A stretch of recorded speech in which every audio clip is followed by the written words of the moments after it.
إن الحمد لله نحمده ونستعينه ونستغفره ونعوذ بالله من شرور أنفسنا ومن سيئات أعمالنا من يهده الله فلا مضل له ومن يضلل فلا هادي له وأشهد أن لا إله إلا الله وحده لا شريك له وأشهد أن محمدا عبده ورسوله يا أيها الذين آمنوا اتقوا الله حق تقاته ولا تموتن إلا وأنتم مسلمون يا أيها الناس اتقوا ربكم الذي خلقكم من نفس واحدة وخلق منها زوجها وبث منهما رجالا كثيرا ونساء واتقوا الله الذي تساءلون به والأرحام إن الله كان عليكم رقيبا يا أيها الذين آمنوا اتقوا الله وقولوا قولا سديدا يصلح لكم أعمالكم ويغفر لكم ذنوبكم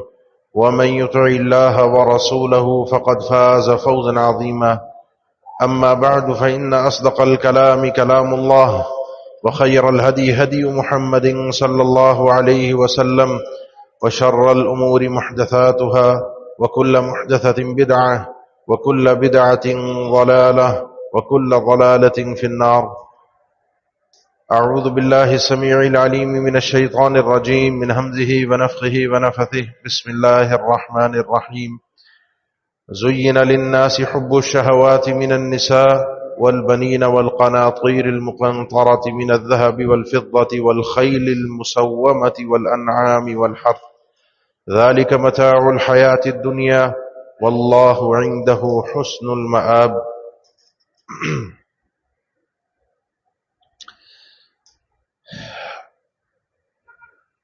حالیہ وقت میں ہمارے ملک کی جو معاشی صورتحال ہے اس کی وجہ سے فرد، ایک عام آدمی حد درجے متاثر ہے، اور آپ میں اکثر حضرات کاروباری ہیں، کام کاج سے وابستہ ہیں،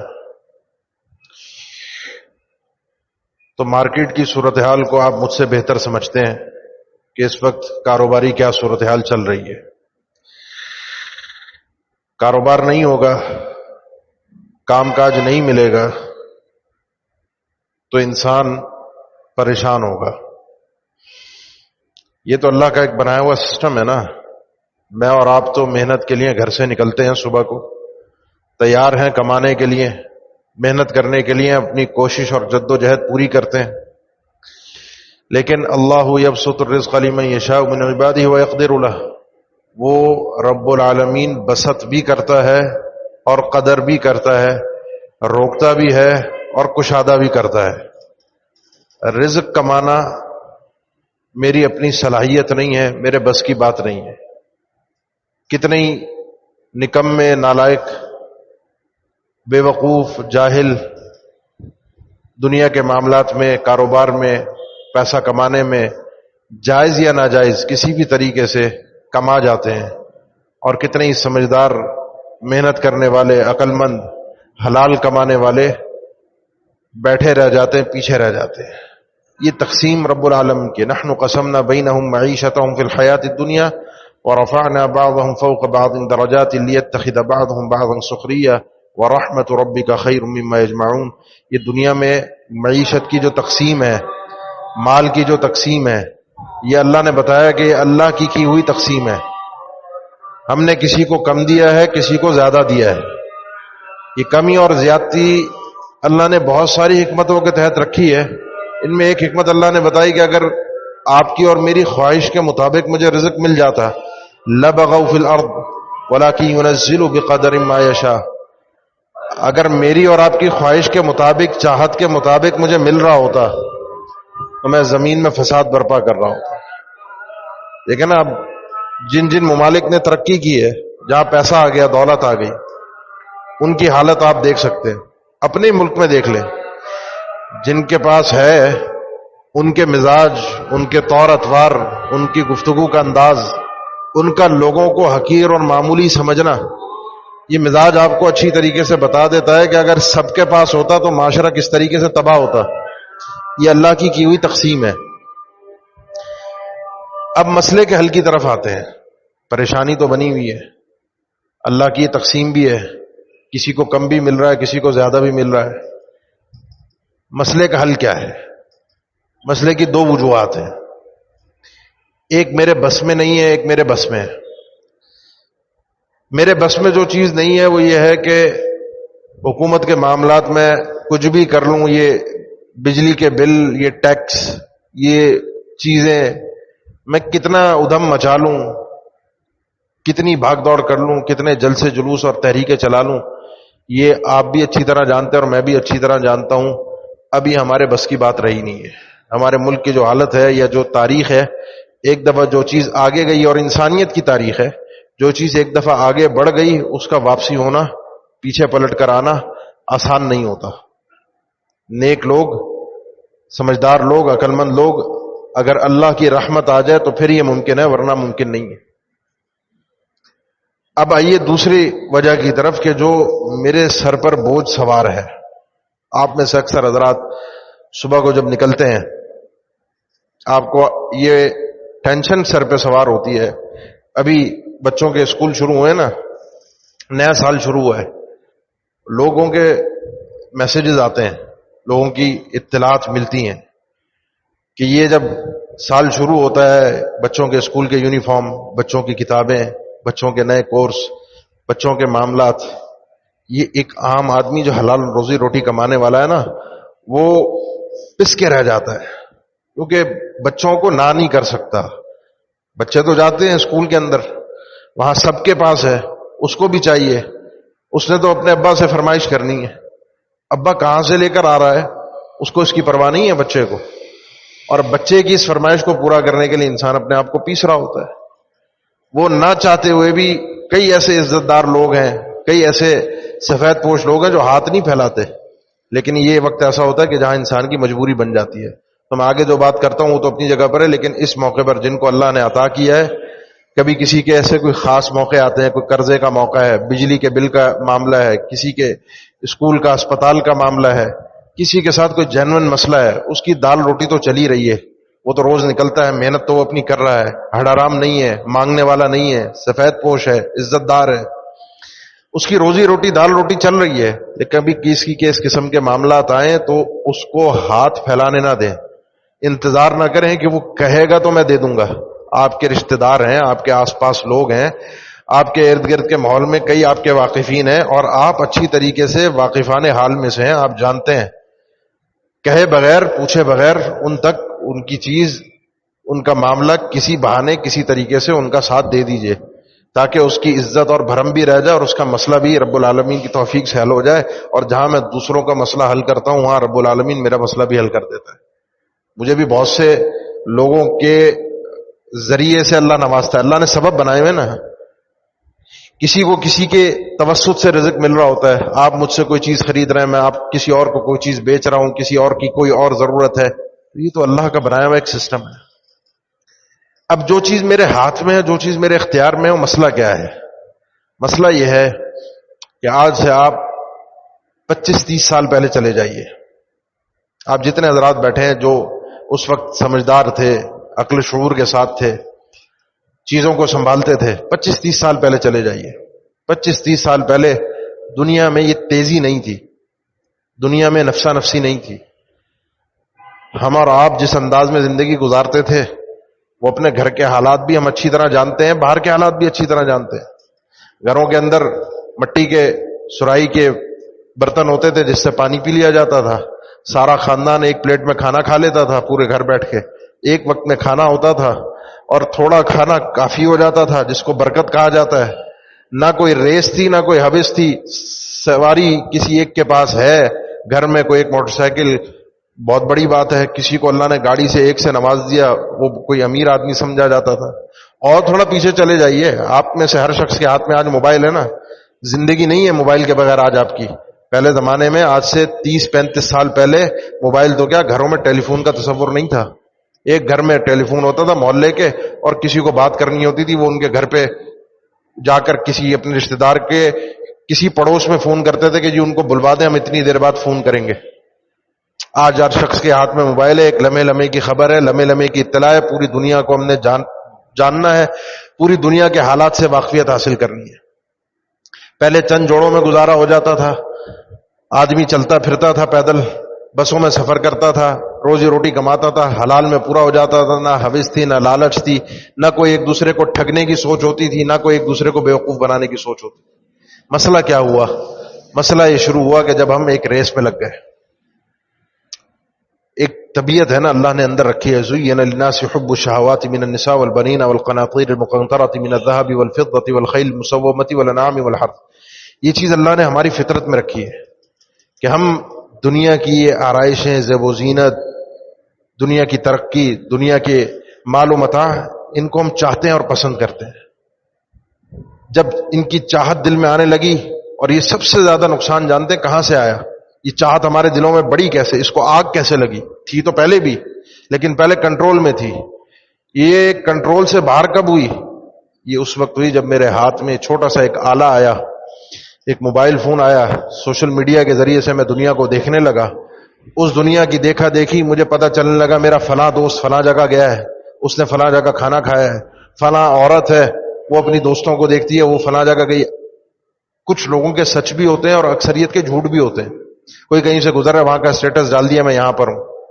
اور کئی لوگوں نے اس چیز کی شہادت دی ہے کہ جھوٹے اسٹیٹس ڈالنا اپنی کہیں جگہ پر جانے کے, کسی جگہ پر کھانا کھانے کے, صرف لوگوں کو دھوکہ دینے کے لیے, لوگوں کو بھرم دینے کے لیے کہ میں اتنا بڑا آدمی. اس سوشل میڈیا کی رہنائیوں نے, یہ جو ہم نے آنکھیں اٹھا اٹھا کر دیکھا نا, اللہ کے نبی صلی اللہ علیہ وسلم کو اللہ نے علاج تو یہی بتایا تھا, علاج پر تو بات تفصیل سے کرنی ہے. اللہ کے نبی صلی اللہ علیہ وسلم کو علاج یہی دیا گیا تھا کہ لا تمدن عینیک الی ما متعنا به ازواجا منهم. یہ ایک نہیں کئی ایک مقامات پہ قرآن مجید میں اس اسلوب کو اللہ تعالیٰ نے استعمال کیا ہے. آپ کی آنکھیں اٹھنی نہیں چاہیے. اللہ کے نبی صلی اللہ علیہ وسلم جس منصب پر آپ ہیں, جو کام آپ کر رہے ہیں, جس انداز میں کر رہے ہیں, جو آپ کی زندگی ہے, اللہ نے دنیا لوگوں کو بڑی طرح طرح کی نوازی ہے. یہ آپ کے دشمنوں کے پاس بہت دنیا ہے, آپ نے ان کی اپنی آنکھیں اٹھا کر ان کی طرف دیکھنا نہیں ہے. دل میں یہ آپ کی خواہش بیدار نہ ہو کہ جیسے ان کے پاس ہے ویسے میرے پاس آ جائے. کیوں؟ زہرۃ الحیات الدنیا لنفتنہم فیہ. یہ دنیا کی بڑی خوبصورتیاں ہیں, یہ اپنی طرف کھینچتی ہیں, اٹریکٹ کرتی ہیں, جاذبیت پیدا کرتی ہیں, انسان کو اپنی طرف بلاتی ہیں. انسان ایک دفعہ دیکھتا ہے, پھر دوبارہ دیکھتا ہے, تیسری بار دیکھتا ہے, اور چوتھی دفعہ سوچتا ہے کاش میرے پاس بھی یہ گاڑی ہوتی, کاش میرا بھی گھر ایسے ہوتا, کاش میں بھی اس جگہ گھومنے گیا ہوتا, کاش میرے پاس بھی ایسا لباس ہوتا, کاش میرے پاس بھی یہ موبائل فون ہوتا. پھر انسان اس ریس میں لگتا ہے کہ کس طرح میں نے اس چیز کو حاصل کرنا ہے, اور اس ریس میں لگنے کے بعد وہ حلال اور حرام کی تمیز چھوڑ کے پیچھے بھاگنا شروع ہو جاتا ہے. اللہ تعالیٰ نے فرمایا اللہ کے نبی کو لنفتنہم فیہ, یہ ہم نے ان کو اس لیے دیا ہے تاکہ ہم کو اس چیز میں آزمائیں. یہ تو ان کی آزمائش ہے. یہ بہت سے لوگ نہیں سمجھتے. بہت سے لوگوں کا معیار یہ ہے, کیونکہ یہ ایک نفسیات ہے, اور وہ نفسیات کیا ہے کہ جس کو اللہ نے نوازا ہے, جس کے پاس دنیا بہت ہے, اللہ اس سے راضی ہے. ایسا نہیں ہے. سورہ انبیاء پر پڑھ کر دیکھیے, اللہ تعالیٰ نے بڑا خوبصورت اسلوب بیان فرمایا, وَنَبْلُوكُمْ بِالشَّرِّ وَالْخَيْرِ فِتْنَةً. ہم تمہیں ابتلا آزمائش میں ڈالیں گے, اور وہ آزمائش دو طرح کی ہوگی, دے کر بھی آزمائیں گے اور لے کر بھی آزمائیں گے. خیر بھی ہوگی اور شر بھی ہوگا, دونوں طرح سے. اور اس کے بعد اللہ تعالیٰ نے سورت میں ذکر فرمایا, اللہ کے نبی صلی اللہ علیہ وسلم کو بیان کیا, کیونکہ یہ سورت آپ صلی اللہ علیہ وسلم کو خصوصی طور پر ایک اللہ کا ساتھ کس طریقے سے نصیب ہوتا ہے انبیاء کو, اس کا بیان ہے. تو اس میں اللہ تعالیٰ نے داؤد اور سلیمان علیہ السلام کا تذکرہ کیا, ان کی بادشاہت کا تذکرہ کیا. داؤد علیہ السلام پر اللہ کے کیا کیا انعامات تھے, سلیمان علیہ السلام کے اوپر ان کے تو ہوا تابع تھی, جنات ان کے تابع تھے. ومن الشیاطین من یغوصون له ولسلیمان الريح عاصفة تجری بامرہ الى الارض التي بارکنا فیہا. ہوا ان کے ساتھ تھی, جنات ان کے ساتھ تھے, عجیب انداز کی ایک حکومت تھی. قال رب هب لي ملكا لا ينبغي لاحد من بعدي. اللہ ایسی بادشاہت ہو جو کسی کے پاس نہ ہو. یہ اللہ نے دے کر آزمایا. اور اسی لیے آپ دیکھیں گے کہ سورہ نمل میں اللہ نے ذکر فرمایا, جب ملکہ سبا کا تخت ان کے سامنے آیا جو پلک جھپکتے ہی تھا, قال الذي عنده علم من الكتاب انا اتيك به قبل ان يرتد اليك طرفك فلما رآه مستقرا عنده قال هذا من فضل ربي ليبلوني اشكر وما اكفر. ملکہ سبا کا تخت پلک جھپکتے ہی اتنے ہزاروں میل کا سفر طے کر کے جب ان کے سامنے آیا یہ اللہ کی آزمائش تھی، وہ سمجھے اس چیز کو کہ اللہ کا انعام ہے لیکن اللہ نے آزمایا ہے. اللہ نے میری آزمائش کی ہے کہ میں اس موقع پر اللہ کا شکر ادا کرتا ہوں یا کوئی اپنے اندر بڑائی، اپنے اندر کوئی اپنے آپ کو اونچا سمجھنا، یہ فیلنگ آتی ہے. اور اس موقع پر انہوں نے اللہ کی تعریف کی، اللہ کا شکر ادا کیا. اس امتحان میں وہ پاس ہو گئے، یہ اللہ نے دے کر آزمایا. اس کے بعد فوراً بعد سورہ انبیاء میں اللہ تعالیٰ نے ایوب علیہ السلام کا ذکر کیا. وَأَيُّوبَ إِذْ نَادَىٰ رَبَّهُ أَنِّي مَسَّنِيَ الضُّرُّ وَأَنتَ أَرْحَمُ الرَّاحِمِينَ. صحیح ابن حبان میں، مسند بزار میں، مسند ابو یعلا میں اللہ کے نبی صلی اللہ علیہ وسلم کا فرمان موجود ہے کہ 18 سال یہ اس بیماری میں مبتلا رہے سیدنا ایوب علیہ السلام. 18 سال. اور کبھی اللہ سے کوئی شکوہ شکایت، کوئی اللہ کے قریبی ہیں، اللہ کے نبی ہیں، وحی آتی ہے، اللہ کے بہت مقرب ہیں، یہ بھی اللہ سے محبت کرتے ہیں، اللہ بھی ان سے محبت کرتا ہے، لیکن جسمانی مرض میں مبتلا ہیں اور 18 سال اس مرض کے ساتھ گزارے. بالآخر جب یہ سننے کو ان کو ملا کہ اس شخص نے کوئی ایسا گناہ کیا ہے کہ اللہ بھی اس پر رحم نہیں کر رہا، اس کی گناہ ایسے ہیں کہ اللہ اس پر رحم نہیں کر رہا، اس وقت اللہ سے التجا کی، ربی انی مسنی الضر وانت ارحم الراحمین. اذ نادى ربه انی مسنی الضر وانت ارحم الراحمین. اللہ مس کیا ہے، ٹچ ہوا ہے، اس تکلیف کی بس احساس ہے، شکوہ نہیں کیا اللہ سے، باقی کرنا کیا ہے وہ مجھے نہیں پتا. وانت ارحم الراحمین. اللہ تو سارے رحم کرنے والوں میں سب سے رحم تیرا سب سے بڑھ کر ہے، تیرا فضل سب سے بڑھ کر ہے. اللہ نے مسئلے کو حل کر دیا. اللہ دے کر بھی آزماتا ہے، اللہ لے کر بھی آزماتا ہے. اللہ آزمائشوں کے ذریعے سے بندے کو اپنے قریب کرنا چاہتا ہے. جس کو یہ گتھی سمجھ میں آ جائے، یہ مسئلہ سمجھ میں آ جائے، وہ کبھی بھی حالات کی پریشانیوں سے مایوس ہو کر اللہ کی رحمت سے نا امید نہیں ہوتا، کبھی بھی اللہ پر شکوہ نہیں کرتا، کبھی بھی اللہ کی تقدیر پر اعتراض نہیں کرتا، کبھی بھی ادھر ادھر کے بہانے نہیں ڈھونڈتا. ہمارے ملک کا مسئلہ یہ ہے کہ نوجوان بھاگ رہا ہے ملک سے باہر. یہاں تو کچھ ہے ہی نہیں نا، یہاں تو لا اینڈ آرڈر نہیں ہے، یہاں کوئی ٹیلنٹ کی قدر نہیں ہے، یہاں کچھ نہیں ہے، کاروبار نہیں ہے، کچھ نہیں ہے. کس کو دیکھا؟ وہاں انصاف بھی ہے، ٹیلنٹ کی قدر بھی ہے، وہاں دنیا کی ترقی بھی ہے. اللہ تعالیٰ نے تو اپنے نبی کو کہا تھا لا تمدن عینیک الی ما متعنا بہ ازواجا منہم. اللہ دے کر آزماتا ہے. وہاں جانے کے بعد میری آزمائش کس قدر بڑھ جائے گی، میرے ایمان کو کیا کیا خطرات لاحق ہوں گے، میری آگے آنے والی نسلوں کو.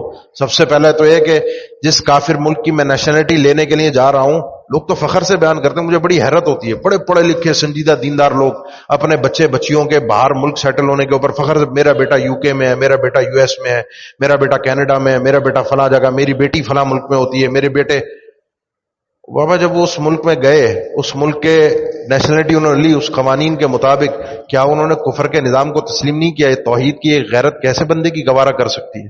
کس قسم کی وہ باتیں فخریہ طور پہ پیش کرے.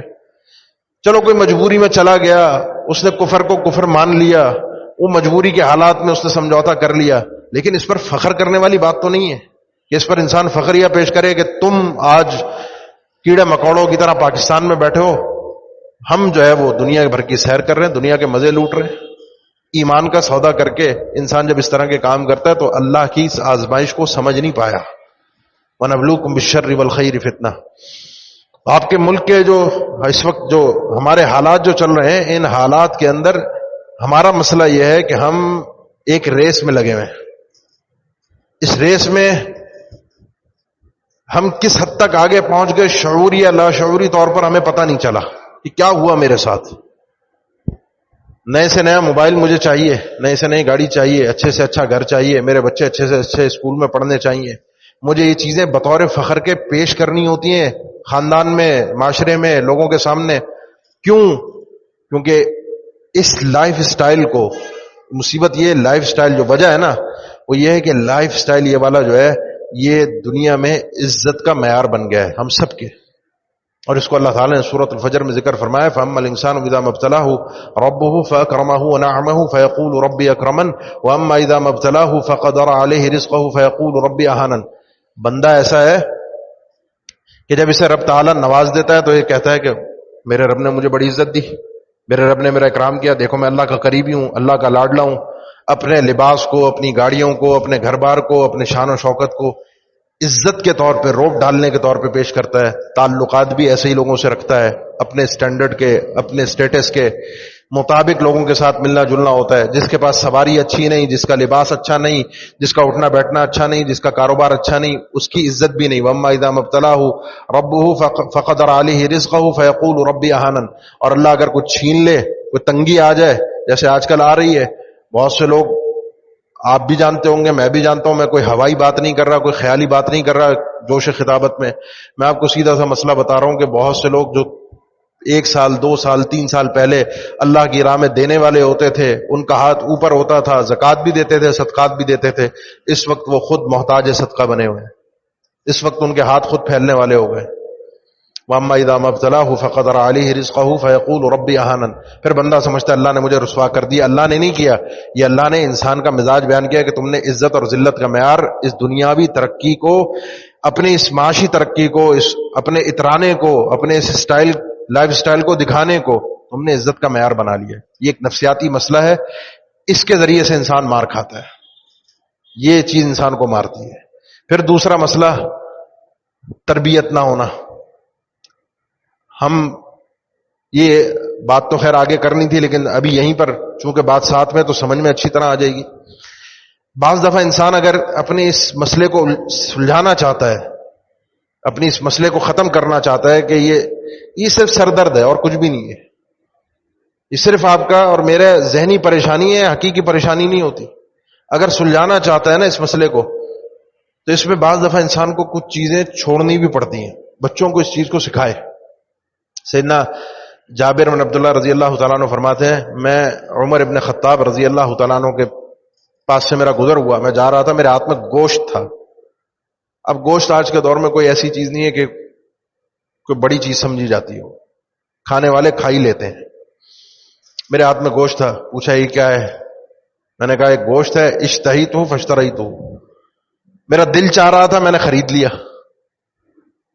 بھائی گوشت کوئی معیوب چیز نہیں ہے، گوشت کھانا کوئی بری بات نہیں ہے، کوئی گناہ کا کام نہیں ہے. سیدنا عمر نے فرمایا سمجھاتے ہوئے، یہ ایک تربیت کا انداز ہے. او کلما اشتہیت شیئا فاشتریتہ، جو دل میں آئے گا، جو تمہاری چاہت ہوگی، کیا تم اس کو خریدنا شروع کر دو گے؟ یہ طریقہ تو اللہ کے نبی صلی اللہ علیہ وسلم کا سکھایا ہوا نہیں ہے. کیا تم ان لوگوں میں سے ہونا چاہتے ہو جن کو اللہ تعالیٰ نے قرآن مجید میں بیان فرمایا اذھبتم طیباتکم فی حیاتکم الدنیا واستمتعتم بها، کہ کل قیامت ان کو کہا جائے گا کہ قیامت نہیں ہے تمہارے لیے، آخرت نہیں ہے، تم نے دنیا کے اندر سارے مزے لوٹ کر آ گئے، سارے تمہیں تفریح مل چکی، سارا مزہ موج مستی ہو کے آ چکی، اب آخرت میں تمہارے لیے کچھ نہیں ہوگا. یہ جو چیزیں ہیں، یہ جو اسلوب ہے سیدنا عمر ابن خطاب کی تربیت کا، یہ سمجھنا بہت ضروری ہے.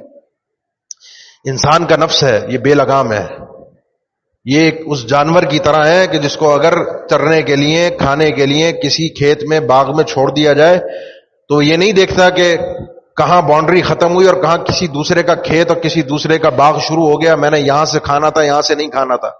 جانور کو نہیں پتا ہوتا. اسی طرح یہ مومن کا، ایک انسان کا جو نفس ہے اندر کا، یہ ایک جانور ہے. اس کو جب اس نے کھلا چھوڑ دیا تو کب حلال سے حرام میں گیا اس کو پتہ بھی نہیں چلے گا. وہ تو کہے گا آنے دو. یاتی علی الناس زمان لا یبالی المرء ما اخذ من الحلال من الحرام. اللہ کے فرمایا زمانہ ایک وقت آئے گا، لوگوں کا مقصد یہ ہوگا پیسہ آنا چاہیے، کہاں سے آ رہا ہے اس پہ تو بات ہی نہ کرو. اس پہ آج کوئی حلال اور حرام پہ بات کر دے، کوئی آپ کو بتائے کہ طریقہ مارکیٹ میں جو چل رہا ہے حرام کمائے، وہ بابا سب کما رہے ہیں، تم کیسی بات کر رہے ہو؟ مولوی صاحب آپ کو پتہ نہیں ہے، آپ تو خود چندے پر پلتے ہو، آپ تو مسجد میں بیٹھے ہوئے ہوتے ہو، آپ کی کیا خواہشات، کیا دنیا، کیا مقصد آپ کو تو پتہ ہی نہیں ہے. تو وہ لوگوں کا مقصد جو اللہ کے نبی صلی اللہ علیہ وسلم نے بیان فرمایا، اس کا مقصد ایک ہی ہوگا، بس پیسہ آنا چاہیے، دولت آنی چاہیے، کہاں سے آ رہی ہے اس کی پرواہ نہیں ہے. حلال حرام کی پر آخرت کا میدان جب سجتا ہے، قیامت کے بارگاہ میں جب بندہ کھڑا ہوتا ہے، پھر وہاں پچھتائے گا. سیدنا عمر نے یہی تربیت دی کہ ہر چاہت والی چیز کو جب انسان اپنے نفس کو بے لگام چھوڑ دیتا ہے، اپنے آپ کو آزاد کر دیتا ہے، پھر جو وہ چاہتا ہے وہ خریدنا شروع کرتا ہے، تو پھر وہ حلال اور حرام کی تمیز چھوڑ دیتا ہے. اس لیے اپنی جو ایک مسئلہ جو بیان کیا کہ ہماری چاہتیں بہت بڑھ گئی ہیں، ہماری سوچ بڑی پھیل گئی ہے، ہر چیز ہمارے پاس ہونی چاہیے، مقابلے بازی میں ہم لگے ہیں. اس چکر میں انسان ہر چیز کو حلال اور حرام کی تمیز کے بغیر حاصل کرنے میں لگا ہوا ہے. اور علاج اس کو سنبھالنے کا طریقہ ہے کہ انسان اپنی خواہشات پہ کنٹرول کرنا، اپنی اولاد کو سکھائے، اپنے بچوں کو سکھائیں. ہر مانگی ہوئی چیز، زبان سے نکلی ہوئی بات کو پورا کرنا بے وقوفی اور جہالت ہے. ہر چاہت والی چیز کو حاصل کرنا انسان کے لیے خسارے کا سودا ہے. اس کے بعد جو وجہ ہے جس وجہ سے ہم یہ جو ہمارے اختیار میں اپنے اختیار والی وجوہات کی بات کر رہا ہوں، جو بے اختیار ہیں وہ تو اللہ ہمارے لیے حل فرما دے. یہ چیز ہم پر مسلط بھی کی گئی ہے دو طرف سے. ایک رب العالمین کی طرف سے، وہ تو حقیقت میں ہے، اور دوسرا اللہ نے ذریعہ بنایا ہے ہمارے دشمنوں کو. یہ آپ جانتے ہیں یہودیوں کی ایک پروٹوکول کے نام سے ایک کتاب بڑی پرانی ہے، جس میں انہوں نے دنیا کے اوپر قبضہ کرنے کے لیے چیزیں طے کی، اپنے پوری اسٹریٹجی بنائی کہ کتنے عرصے میں کیا کچھ ہم نے اہداف طے کیے ہیں جن کو ہم نے پورا کر کے دنیا پہ کنٹرول کرنا ہے. ان میں بہت ساری چیزیں، بہت ساری باتیں ہیں. ان میں ایک یہ ہے کہ انسانیت کو، لوگوں کو، عام عوام کو فضول چیزوں کی ریس میں لگانا ہے.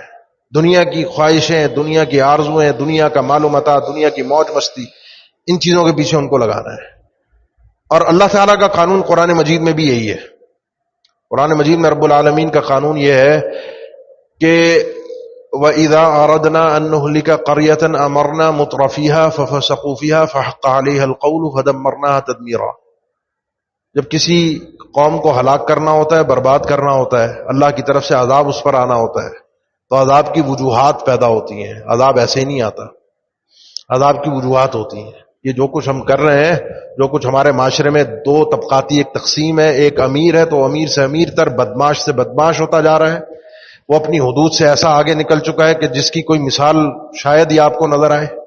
اور غریب ہے وہ پستے سے پستہ چلا جا رہا ہے، ظلم پہ ظلم سہے جا رہا ہے. اللہ نے فرمایا جب کسی علاقے کو، قوم کو، بستی کو ہلاک کرنا ہوتا ہے تو وہاں کے مترف لوگوں کو، جو سٹائلش لوگ ہوتے ہیں، بڑی مزیدار زندگی گزارنے، اترانے والے، اپنے آپ کو شو کرنے والے، دکھانے والے، ان کو ہم یہ امر کونی دیتے ہیں، ان کے لیے اسباب مہیا کرتے ہیں. فَفَسَقُوا فِيهَا، پھر وہ اپنی مال و دولت سے وہ ادھم مچاتے ہیں، وہ تماشا کھڑا کرتے ہیں. وہ گناہوں کا بازار گرم ہوتا ہے جو آج آپ اپنے ملک کے اندر اس اشرافیہ طبقے کا دیکھتے ہیں، ملاحظہ کرتے ہیں. پرواہ نہیں ہے، کسی کان پہ جوں ہی نہیں رینگتی. جو بدماش ہے، جو کھاتا پیتا ہے، جو سیٹ ہے، یہ ان کی بات ہو رہی ہے جو جن کا مزاج بد مزاج ہے، جو لوگوں پہ ظلم کر کے کھاتے ہیں. ہر امیر آدمی برا نہیں ہوتا. تو فَفَسَقُوا فِيهَا، وہ زمانے میں، علاقے میں، معاشرے میں فساد برپا کرتے ہیں. اور جب فساد برپا ہوتا ہے، وجہ ہوتی ہے اللہ کی طرف سے عذاب کی. فَدَمَّرْنَاهَا تَدْمِيرًا، اس قوم کے ہم اینٹ سے اینٹ بجا کے رکھ دیتے ہیں، تباہ و برباد کر کے رکھ دیتے ہیں. وَكَمْ قَصَمْنَا مِنْ قَرْيَةٍ كَانَتْ ظَالِمَةً وَأَنشَأْنَا بَعْدَهَا قَوْمًا آخَرِينَ. کتنی قومیں ہم نے، اللہ فرماتا ہے، ہم نے ہلاک کر دی. مسئلہ یہ تھا کہ وہ ظالم تھی، معاشرے میں ظلم تھا، اور سب سے بڑا ظلم اللہ کے ساتھ شرک ہے. اس معاشرے میں شرک رائج تھا، کسی کو پرواہ نہیں تھی. آج دیکھیں عام آدمی کو ویسے پرواہ نہیں ہے.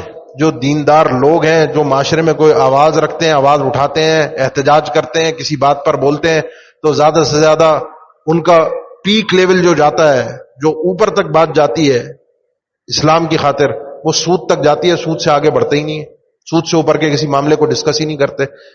شرک پر کوئی بات ہی نہیں ہوتی، شرک کے مسئلے کو اٹھایا ہی نہیں جاتا. جہاں شرکوں اللہ کی رحمت کیسے آ سکتی ہے؟ جب انسان مانگے گا یہ غیر اللہ سے، ہاتھ ہی غیر اللہ کے آگے پھیلائے گا، اپنا مشکل کشا کسی اور کو سمجھے گا. اللہ کے علاوہ کسی کے در پر بھی جانا، جھکنا، مانگنا، سجدہ کرنا، عبادت کی کوئی بھی قسم ہو، ظاہری باطنی کسی بھی نوعیت کی قسم ہو، وہ اللہ کے علاوہ کسی کے بھی سپرد کی جائے، یہ اللہ کے ساتھ ظلم ہو جاتا ہے. ان الشرک لظلم عظیم. جس قوم میں ظلم ہوتا ہے، یہ ظلم سب سے بڑا ظلم ہے. اس کے بعد معاشرے کا طبقاتی ظلم ہے. ظلم کی بے شمار شکلیں ہیں ہمارے معاشرے کے اندر. میں گزشتہ کئی جماعت سے ان چیزوں کو، ان مضامین کو ذکر کرتا آ رہا ہوں، اور یہ ایک دوسرے کے ساتھ مرتبط ہوتے ہیں. ظلم کے اوپر بھی ہم نے الگ سے 2 جمعے پہلے بات کی ہوئی ہے. جب یہ اس انداز کا ظلم معاشرے میں برپا ہوتا ہے، وَأَنشَأْنَا بَعْدَهَا قَوْمًا آخَرِينَ، کو تباہ کرتے ہیں، ان کی جگہ نئی قوم آتی ہے. یہ جاتے ہیں. میں اور آپ اگر یہ کوئی سمجھ رہے ہیں نا کہ ہم کوئی اللہ کے لاڈلے چہیتے، ہمیں کچھ نہیں ہوگا، ہم بچ جائیں گے، بالآخر تبدیلی آ جائے گی، کوئی مسیحا آئے گا، کوئی سیاسی لیڈر آئے گا، کوئی سیاسی پارٹی واقعی آ کے انقلاب برپا کر دے گی، سب ادھر اکھاڑ پچھاڑ کے رکھ دے گی، ساری کرپشن ختم ہو جائے گی. اللہ کے ساتھ جب ظلم اللہ کی عدالت میں جب ظلم کیا جا رہا ہو، شرک کیا جا رہا ہو، کوئی چیز آپ تبدیلی کی امید رکھتے ہیں، یہ سوائے انسان کے اللہ کے احکامات سے لا علمی اور جہالت کی کوئی اور دلیل نہیں. فلما حسوا بأسنا اذا هم منها يركضون. مسئلہ یہ ہے کہ جب ان قوموں پر عذاب ہے، اللہ نے ذکر فرمایا، جب انہوں نے ہماری عذاب کو محسوس کر لیا، آغاز ہو گیا، پسنا شروع ہوئے، مرنا شروع ہوئے، تو اچانک یہ اللہ کے سامنے جھکنا شروع ہو گئے، اچانک عاجزی انکساری آ گئی، اللہ سے توبہ طائب ہونا شروع ہوئے. یہ وقت وہ تھا جب عذاب آ چکا تھا. اللہ نے فرمایا لا ترکضوا وارجعوا الی ما اترفتم فیہ ومساکنکم لعلکم تسألون. اب یہ گڑگڑانے کی ضرورت نہیں ہے، واپس ذرا پلٹ کر دیکھو، پیچھے مڑ کر دیکھو، جاؤ جس میں تمہاری بڑی خوبصورت آسائشوں والی زندگی تھی، اتراتے تھے تمہارے بڑے بڑے محلات تھے، بڑے بڑے گھر تھے، واپس جاؤ وہاں ذرا اتراؤ، وہاں اپنے بھرم دکھاؤ، وہاں اپنی گاڑیوں کے ٹشن، اپنے موبائلوں کے، اپنی لائف سٹائل کو دنیا کو دکھانا، بھرم بازیاں کر جاؤ کرو. اب تم سے پوچھا جائے گا، اب تمہاری پکڑ ہوگی کل قیامت کے دن، لعلکم تسألون، تم سے اب سوال کیا جائے گا. یہ وقت نکل چکا توبہ کا. یہ جب اللہ کی طرف سے میں نے ذکر کیا نا، جب یہ چیز پلاننگ کے ساتھ ہم پر مسلط کی گئی ہے رب العالمین کی طرف سے، لیکن کچھ ہمارے دشمن، اللہ نے ان کو ہم پر یہ مسلط کرنے کا ذریعہ بنایا ہے. کیوں؟ کیونکہ ہم نے اللہ کے اصولوں کو، اللہ کی بتائی ہوئی تعلیمات کو چھوڑ دیا. بات خیر لمبی ہوتی جائے گی. یہ چیز جب انسان کے اندر رچتی بستی ہے، دنیا کی خوشیاں، دنیا کی ترقی، دنیا میں آگے بڑھنا، جب یہ چیز انسان کے دل میں گھر کرتی ہے، یہ چیز انسان کو اللہ کی عبادت سے سب سے پہلے غافل کرتی ہے. فرح المخلفون بمقعدهم خلاف رسول الله وكرهوا ان يجاهدوا باموالهم وانفسهم في سبيل الله وقالوا لا تنفروا في الحر قل نار جهنم اشد حرا لو كانوا يفقهون. یہ جو بڑے اترائے ہوئے لوگ تھے، جب یہ جہاد پر نہیں جا سکے منافقین، اور نہ خود گئے نہ دوسروں کو جانے کے لیے نکلنے سے خود بھی منع کرتے تھے. وجہ کیا تھی؟ گرمی بہت ہے، گرمی میں لڑا نہیں جائے گا، عبادت نہیں کی جائے گی. اللہ کی عبادت تھی جہاد. اور پکے سچے مسلمان وہ نکلے تھے، ان میں امیر بھی تھے، غریب بھی تھے، نکلے سب تھے جو سچے مسلمان تھے.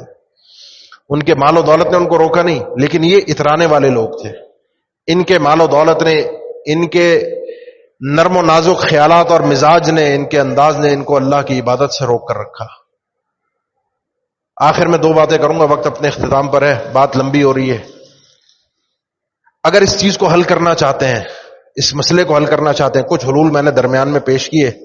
اس میں سب سے بہترین حل اللہ کے نبی صلی اللہ علیہ وسلم نے پیش کیا ہے کہ انسان اپنے دل کو راحت اور سکون پہنچائے.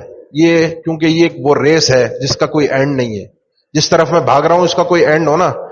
میرا ہدف یہ ہے کہ میں اس مسجد کے کنارے تک پہنچ جاؤں، وہ دیوار ہے، میں نے وہاں تک بھاگ کر دوڑ کر پہنچنا ہے. تو بس وہ 10 سیکنڈ، 20 سیکنڈ، 25 سیکنڈ، 30 سیکنڈ بعد میں پہنچ جاؤں گا. اس کے بعد میں سکون سے بیٹھ جاؤں گا. میں ریس جیت گیا یا ہار گیا، بس ریس ختم ہو گئی. یہ جس لائف سٹائل کے پیچھے ہم بھاگ رہے ہیں اس کا کوئی اینڈ نہیں ہے. یہ کوئی ایسی ریس نہیں ہے کہ یہ ہدف ہے، یہ گول ہے، یہاں تک میں پہنچا اور اس کے بعد میرا مسئلہ ختم اور اس کے بعد میں سکون سے بیٹھ جاؤں گا. سکون تو ہے ہی نہیں زندگی میں. ایک کے بعد ایک نئی گاڑی، نیا ماڈل کیوں نکلتا ہے؟ پرانے میں کوئی خرابی ہے؟ پرانے میں کوئی مسئلہ تھا؟ اب آپ کو شرم آئے گی پرانی گاڑی کا ماڈل کسی تقریب میں، دعوت میں لے جاتے ہوئے، بچے کو شرم آئے گی، تو اب لہذا چینج کرو، نیا ماڈل کمپنی نے نکال دیا ہے. کہ کیسے کیسے لوگ ہیں، عجیب مجھے حیرت ہوتی ہے. آئی فون کا نیا ماڈل آتا ہے، آپ نے بھی دیکھا ہوگا، رات سے لوگ شو روم کے باہر لائن لگا کے بستر لگا کے سوتے ہیں. امریکہ کی بھی ویڈیوز ہیں، کئی اور علاقوں کی بھی ویڈیوز ہیں. آئی فون کا نیا ماڈل لانچ ہونے کے بعد پہلا موبائل میں نے خریدنا ہے، اس چیز کو فخریہ طور پر بیان کرنا ہے. نیا خریدنا تو دور کی بات، پہلا میں نے خریدا ہے، دوسرا میں نے خریدا ہے، پہلے دن میں نے خریدا ہے. عجیب ایک نفسیات ہے. تو اس کا کوئی اینڈ نہیں ہے. جس ہدف کی طرف میں بھاگ رہا ہوں وہاں کوئی اینڈ نہیں ہے. تو اس کے لیے آپ اپنی خواہشات کو خود طے کریں کہ یار میں نے کہاں رکنا ہے، میرا ہدف کہاں ہوگا، میرے کتنے گھر ہوں گے، میری کتنی جائیداد ہوگی، میری کتنی سواریاں ہوں گی، میں نے کہاں تک جانا ہے، کہاں تک جیتنا ہے، جیت کہاں ہے، اس کا کوئی اینڈ آپ کو نظر نہیں آئے گا.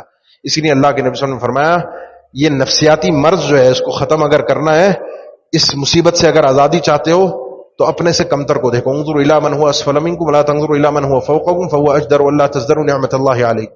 اپنے سے کمتر کو دیکھو، اپنے سے حقیر کو دیکھو. جب تم دیکھو گے اللہ نے تمہیں سواری دی ہے، کسی کے پاس سواری نہیں ہے، بسوں کے دھکے کھا رہے، چنچی میں جا رہا ہے، کوئی چنچی میں جا رہا ہے، بس میں دھکے کھا رہا ہے تو وہ یہ دیکھے کہ کسی کے پاس اس بس کا کرایہ دینے کے لیے بھی پیسے نہیں ہے، وہ پیدل جا رہا ہوتا ہے. کسی کے پاس بجلی کا بل بھرنے کے اس مہینے کے پیسے نہیں ہیں، وہ مانگتا پھر رہا ہے. کسی کے پاس گھر میں کھانے کو نہیں ہے، اس نے صبح ناشتہ دوپہر اور شام کے کھانے کے بجائے دن میں 2 ٹائم کا کھانا کر دیا. یہ میں کوئی مذاق نہیں کر رہا، یا میں کوئی خیالی باتیں نہیں کر رہا. یہ آپ کو اپنے ارد گرد معاشرے میں لوگ ایسے حقیقت میں نظر آئیں گے. اگر آپ کو یہ چیزیں اللہ نے ابھی بھی نعمتوں سے نوازا ہوا ہے تو اللہ کی نعمتوں کی قدر کیجیے.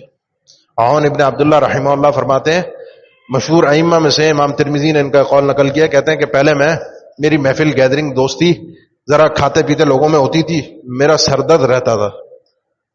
بس یہی ہوتا تھا، ان کی سواری میری سواری سے اچھی ہے، ان کا لباس میرے لباس سے اچھا ہے، ان کے پاس فلاں چیز میرے فلاں چیز سے اچھی ہے. ایک ریس کی فکر رہتی تھی. میں نے اس محفل کو ہی چھوڑ دیا، ان لوگوں کے ساتھ اٹھنا بیٹھنا ختم کر دیا. کہتے ہیں اللہ نے ایسی راحت دی، ایسا سکون دیا ذہنی طور پر کہ اس مصیبت سے میں آزاد ہو گیا. اپنی جو ڈیجیٹل محفل ہے، آپ کی جو سوشل میڈیا ہے، جہاں سے چیزیں دیکھتے ہیں، جہاں پہ دنیا کی رانائیاں رونقیں ترقیاں دیکھتے ہیں، باہر نکلیے اس سے.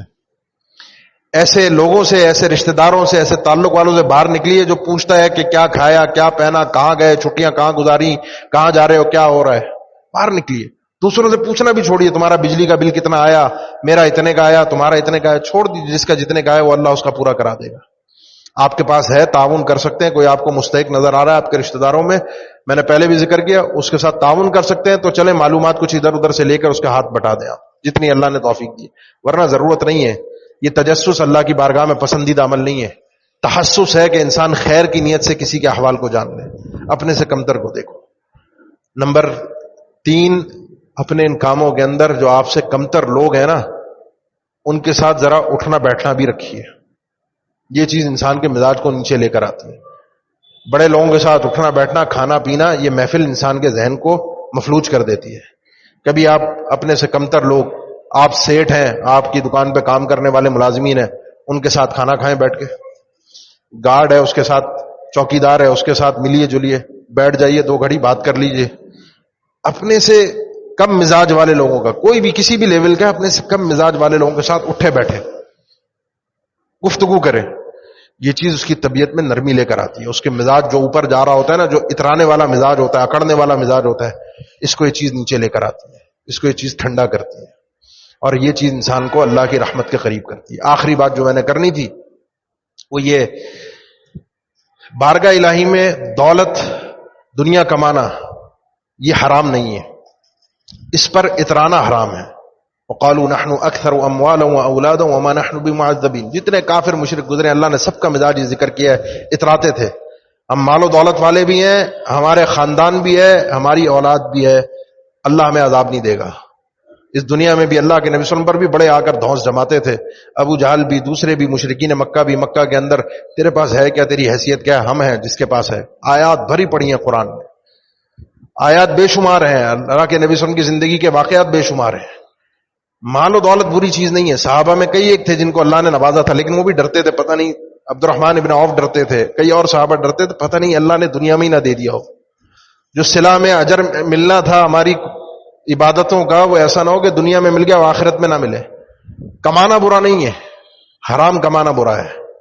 کمانا برا نہیں ہے، اس کمائی پر اترانا برا ہے، اس کا دکھاوا برا ہے، اس کے اوپر شو، اپنے آپ کو بڑا، اپنے آپ کو اظہار کر کے دکھانا، یہ چیز بری ہے، کیونکہ یہ چیز معاشرے کو تباہ کرتی ہے. یہ چیز اللہ کے غضب کو دعوت دیتی ہے، یہ چیز اللہ کی رحمتوں کو ختم کرتی ہے، یہ چیز برکت کو ختم کرتی ہے. وہ برکت جو میں نے شروع میں ذکر کی تھی، آپ کو بتایا تھا 30 سال 35 سال پہلے جو ہمارے معاشرے میں گھروں کے اندر رحمتیں اور برکتیں ہوتی تھی، یہ چیز اس چیز کو ختم کر دیتی ہے. اپنے ایمان کی سلامتی کی فکر کیجئے، اپنے سر پر ان چیزوں کو سوار مت کیجئے. جتنی زندگی جو مقدر لکھا ہے، آپ کا لکھا ہوا کہیں ادھر ادھر نہیں جائے گا. آپ اپنی محنت کیجئے، اللہ سے رحمت کی دعا کیجئے. جو چیز اختیار میں ہے، جو چیز کر سکتے ہیں، جو سبب ہے، اس میں آپ آگے شامل ہو جائیے. جو چیز آپ کے اختیار سے باہر ہے، وہاں صرف اور صرف اللہ سے دعا کیجئے. اقول قولی ھذا واستغفر اللہ لی ولکم، وآخر دعوانا الحمد للہ رب العالمین.